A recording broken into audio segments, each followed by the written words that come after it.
A blessed day, matters.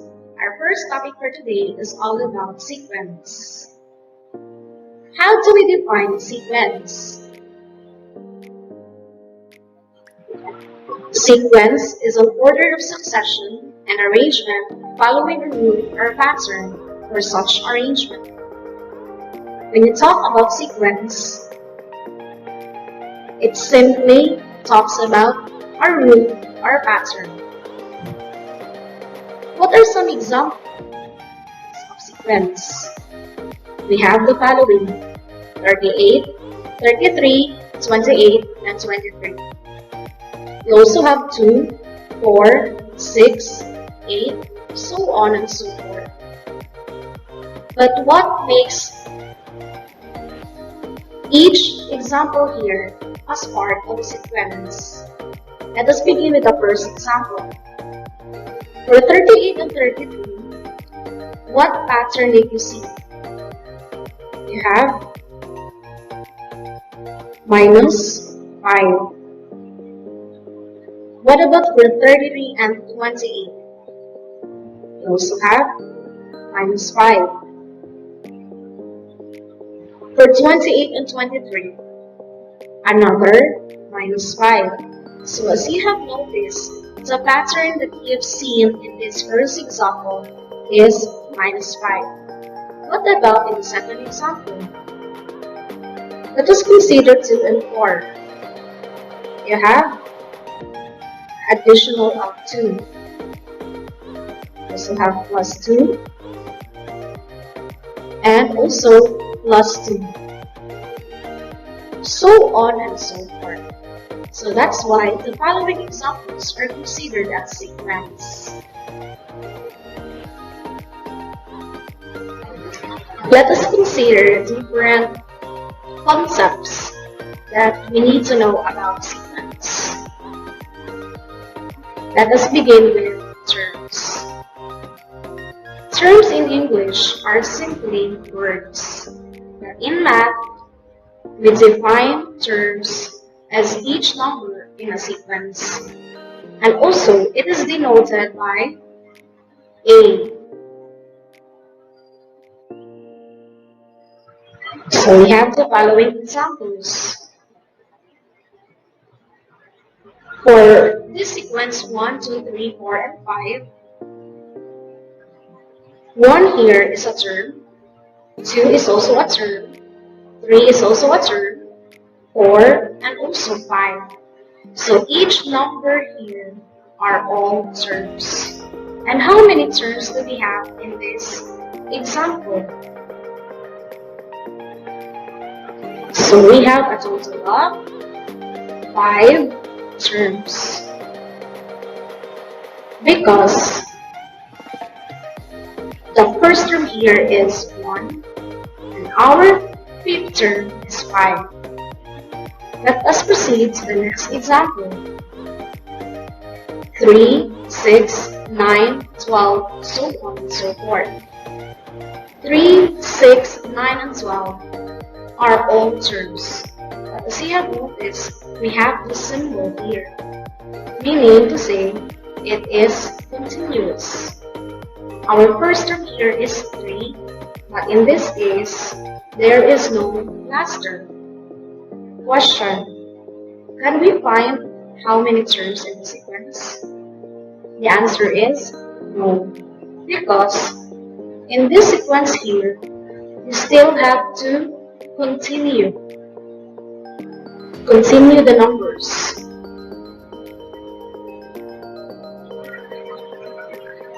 So in this case, this will lead us to different types of sequence, and these are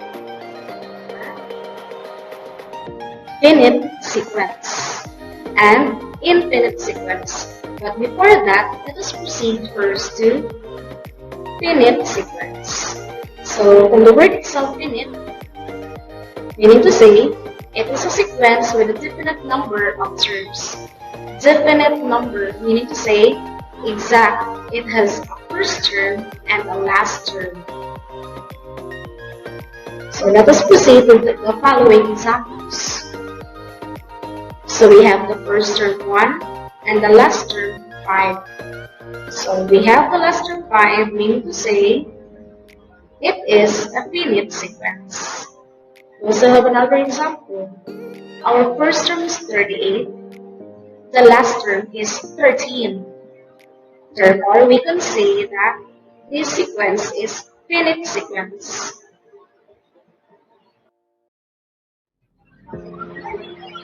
What do you mean by extremes? Extremes are the first and the last terms in a finite sequence. So notice that the first term is denoted by a sub 1 and the last number is denoted by a sub n. We are using n because we don't know yet what is the last term, or we don't know yet the indicated nth term of that number. So examples. So in this case, what do you think will be our extremes? So the extremes of this example are 1 and 5. The next example, the extremes are 38 and 13. But what about these numbers in between the extremes? What do you call these numbers? So in this case, this will lead us to the concept on means. So how do we define means then? So means here are the terms between the first and the last numbers in a finite sequence. So we have the following example. 2, 3, and 4 are the means in this sequence. 33, 28, 23, and 18 are also the means of this sequence. Notice that this is only applicable for finite sequence. The next type of sequence is infinite sequence.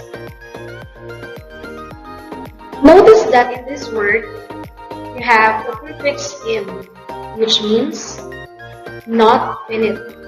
Meaning to say, infinite sequence is a sequence with no definite number of terms. Meaning to say, it does not have any last term. These are some examples of infinite sequence. -9, -2, 5, 12, 19, so on and so forth. Notice that we have these 3 dots. This is called ellipsis. If you've seen this symbol, it means to say that the sequence is continuous. And at the same time, it does not have any last term. We also have the next example. 27, 9, 3, 1, so on and so forth. In the third example, notice that our ellipsis is not placed after the sequence. So in this case, we have the last term, but we don't know the first term, but still it's considered as infinite sequence.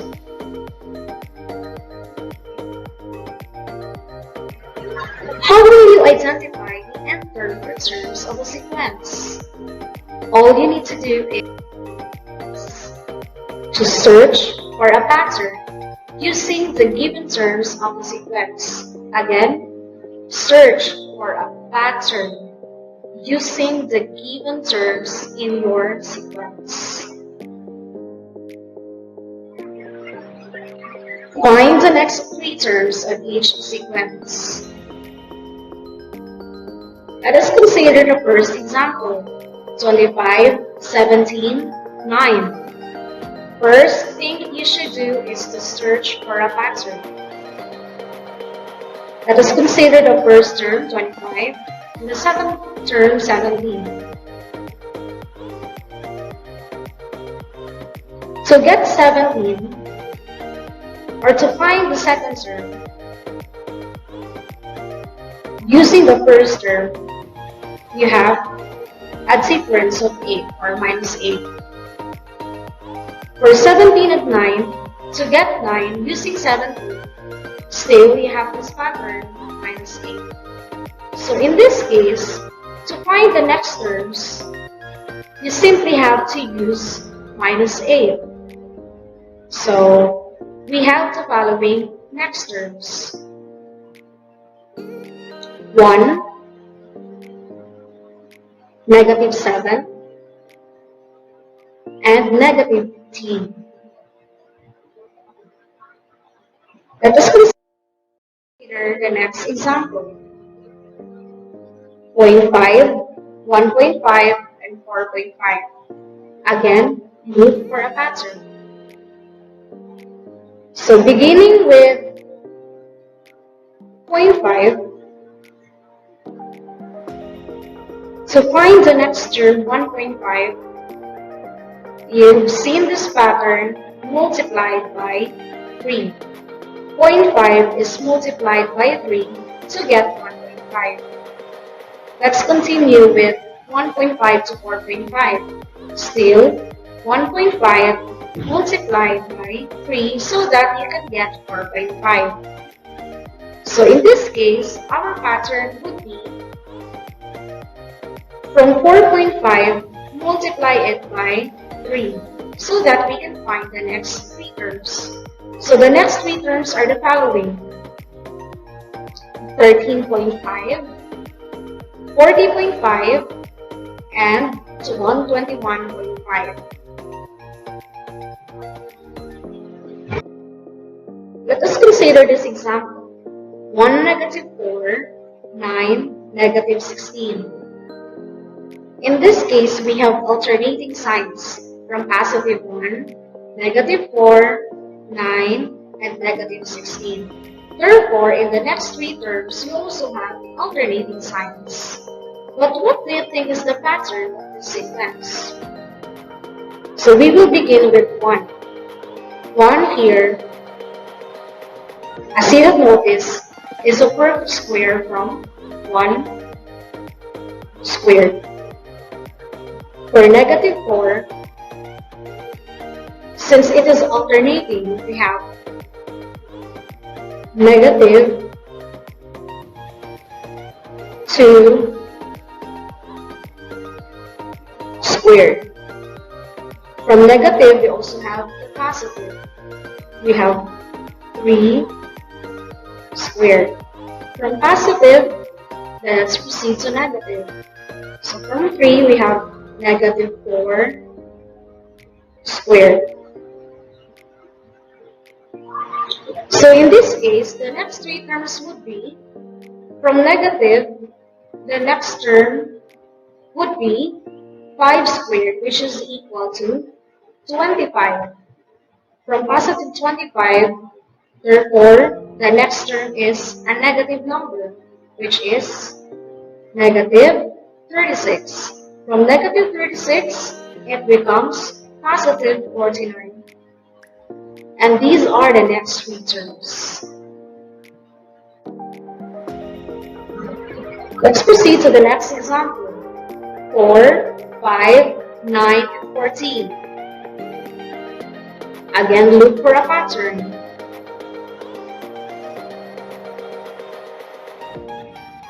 As you have noticed, the first 2 terms are added so that you have the third term 9. When you also add 5 and 9, the result is equal to 14. Therefore, in finding the next 3 terms, you only have to add the 2 previous terms in your sequence. So in this case, the next term would be 9 plus 14 is equal to 23, followed by 14 plus 23, the next term is 37. Then lastly, 23 plus 37 is equal to 60. And these are the next three terms of this sequence. How will you formulate the terms of a sequence? A sequence is also a function whose domain is the set of natural numbers or a subset of consecutive positive integers. And what are these consecutive positive integers? These are 1, 2, 3, 4, 5, so on and so forth. So we will be using these consecutive positive integers in our function. Find the first four terms. Let's consider the first example. The function of n is equal to 2n minus 3. N here refers to our subset of the consecutive positive integers. So to find the first four terms, first we have to denote n, which is equal to 1. We are using 1 here so that we can find the first term of the sequence and substitute it to our given function. So we have f of 1 is equal to 2 times 1 minus 3. Following the Penrose rule, so we have 2 times 1, it will give you 2, minus 3, therefore, our f of 1 is equal to negative 1, and at the same time, this is our first term. Let's proceed to the next term. So this time, we will be using n is equal to 2 to denote the second term. Again, substitute this value of 2 to our function. So we have 2 times 2 minus 3. So we have 2 times 2 becomes 4 minus 3.